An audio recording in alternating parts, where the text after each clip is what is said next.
Kapitulli, qielli nuk është kufiri, mendja jote është. Sepse asgjë nuk të ndalon më shumë se sa mënyra si mendon. Na është thënë gjithmonë se qielli është kufiri, një mënyrë poetike për të na shtyrë të ëndërrojmë, të mendojmë më tej, të mos kufizohemi. Por e vërteta është që qielli nuk është as pak kufiri. Qielli është thjesht një krahasim i zbeth, sepse kufiri i vetëm i vërtet është mendja jonë.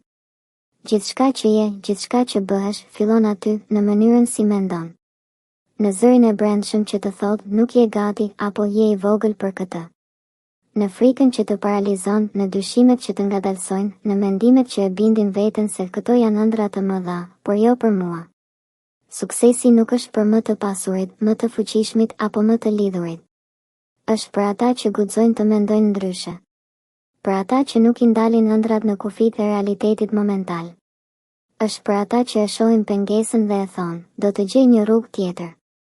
Për ata që janë gati të përballen me veten, sepse e din që armiku më i fortë s'është jashtë, por brenda tyre.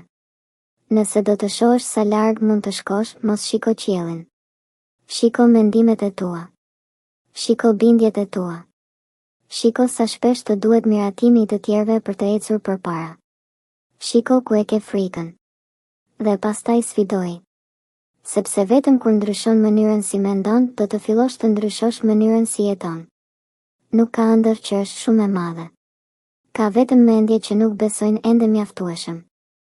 Ti nuk je i vogël për ëndrat e tua. Thjesht nuk je rritur ende sa duhet për t'i besuar vetes plotësisht. Fundi i kapitullit. Qielli është vetëm një peizazh. Kufiri i vërtet është në kokën tënde. Dhe lajmi i mirë? Ti ke çelësin për të hapur atë.